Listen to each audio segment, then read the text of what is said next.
स्थानीय मानस international educational foundation द्वारा संचालित मानस इंटरनेशनल जहानाबाद, मखदूमपुर, हुलासगंज तथा मानस इंटरनेशनल दक्षिणी स्कूल के वार्षिक परीक्षाफल के प्रकाशन एवं वितरण के अवसर पर शिक्षक अभिभावक मिलन समारोह आधारित कार्यशाला का आयोजन किया गया, जिसका विधिवत उद्घाटन संस्था के निदेशक निशांत रंजन ने किया। अपने उद्घाटन भाषण में निशांत रंजन ने कहा कि जो विषय किसी बच्चे को कठिन लगता है उसे शिक्षक रोचक तरीके से पढ़ाएं।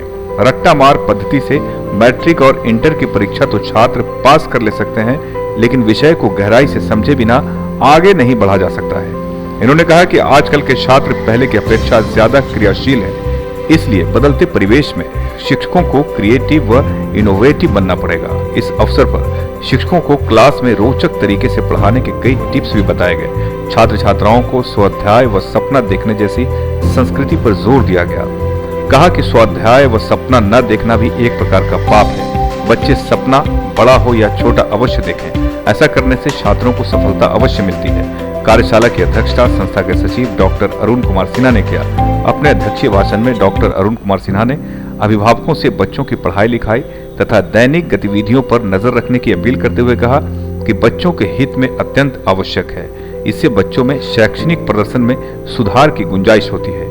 इन्होंने कहा कि जब अभिभावक 8 से 10 घंटे अपने भरण पोषण के लिए कमाने में समय दे सकते हैं, तो 2 से 3 घंटे अपने बच्चों के उज्जवल भविष्य को संवारने में भी लगाएं।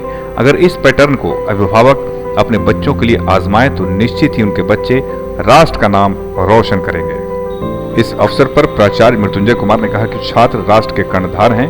इनके सर्वांगीण विकास के लिए स्कूल प्रबंधन की ओर से अधिक प्रयास किया जा रहा है। परीक्षा फल में सर्वश्रेष्ठ प्रदर्शन करने वाले अनिमेश कुमार, विनीत, प्रिया कुमारी, हर्षराज, सीमा कुमारी, आस्था, तनुजा, पलक सिन्हा, सुप्रिया सागर, अनुभव, रंजीत कुमार सहित अन्य छात्र छात्राओं को प्राचार्य के द्वारा पुरस्कृत किया गया।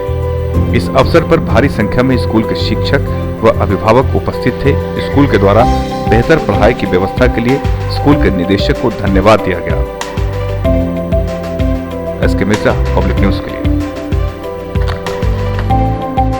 चैनल के माध्यम से हम सारे बच्चों को बधाई देना चाहते हैं और आज हमारे स्कूल में रिजल्ट डे है और पेरेंट टीचर मीटिंग है और हम बच्चों से यही बताना चाहते हैं कि जिन बच्चों का प्रदर्शन अच्छा रहा है वो तो उनको बधाई देते हैं और जिनका प्रदर्शन अच्छा नहीं रहा है उनको हम यही कहना चाहते हैं कि आज अगर जो आपको कम नंबर आया है तो आपको ये सीखने का ज़रूरत है कि हमको और मेहनत करना है और आगे बढ़ना है। ये आपके ज़रूरी है, बहुत ज़्यादा ज़रूरी है। और ख़ास करके हम बच्चों को और अपने शिक्षक को, टीचर जो है हमारे, उनको हम बधाई देते हैं कि इस कोरोना काल में अगर जो सबसे ज़्यादा नुकसान किसी का हुआ है तो हमारे बच्चों का हुआ है और बच्चों ने खास करके लास्ट के मंथ में मेहनत किया और आगे बढ़े और अच्छा प्रदर्शन लाए। इसलिए हम बच्चों को बधाई देना चाहते हैं, वो साहसी के पात्र हैं। आपको क्या लगता है ऑनलाइन और ऑफलाइन एग्ज़ाम में क्या फ़र्क हुआ है? कुछ परसेंटेज का बहुत सारे स्कूलों में दिक्कत, गिरावट आ रहा है।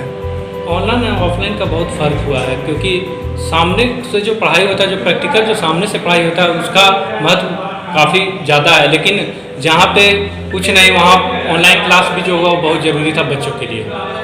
होली के मौके पर बच्चों को क्या कहना चाहेंगे आप? होली के मौके पर बच्चों को हार्दिक बधाई देना चाहेंगे होली के लिए और उनको ये कहेंगे कि नए साल में नए जोश के साथ और मेहनत करना है, आगे बढ़ना है और हमें सीखना है कि हमारा जो प्रदर्शन अच्छा नहीं है तो और मेहनत करना है और प्रदर्शन अच्छा है तो भी और मेहनत करना है और आगे बढ़ना है।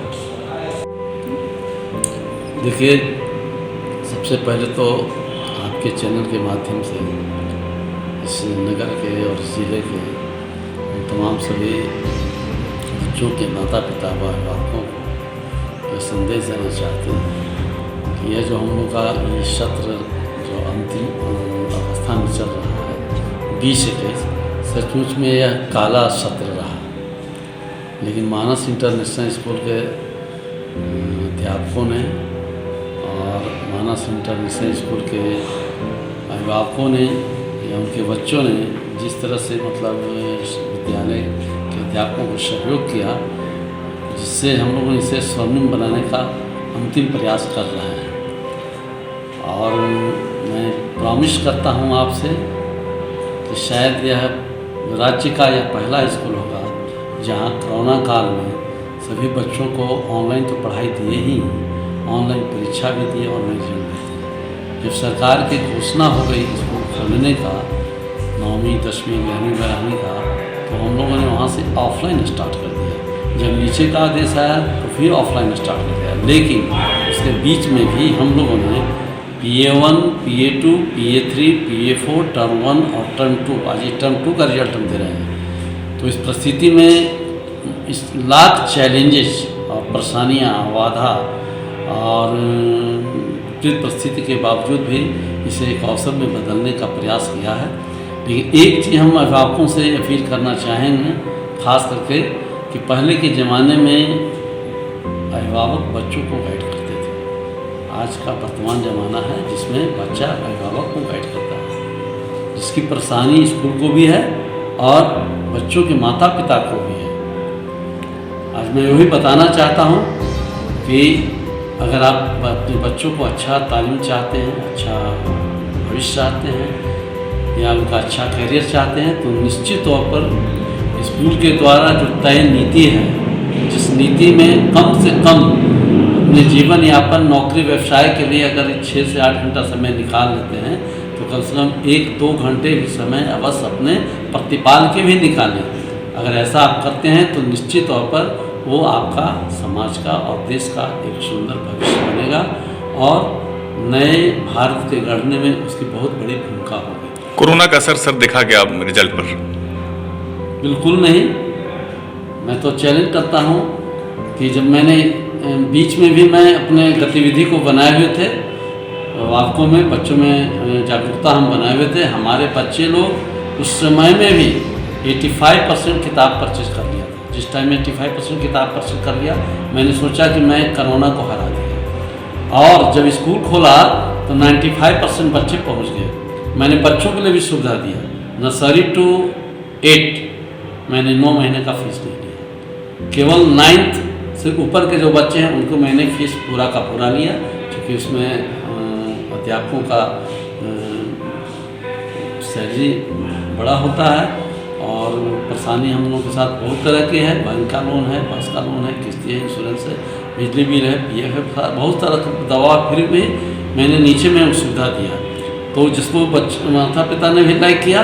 और हमारे बच्चे जैसे ही आ गए तो मैंने उन बच्चों को कहा, साफ साफ कह दिया कि देखो, सपना देखो, बड़ा हो या छोटा, सपना नहीं देखोगे, स्वाध्याय नहीं करोगे तो एक तरह के तुम पाप ही कर रहे हो।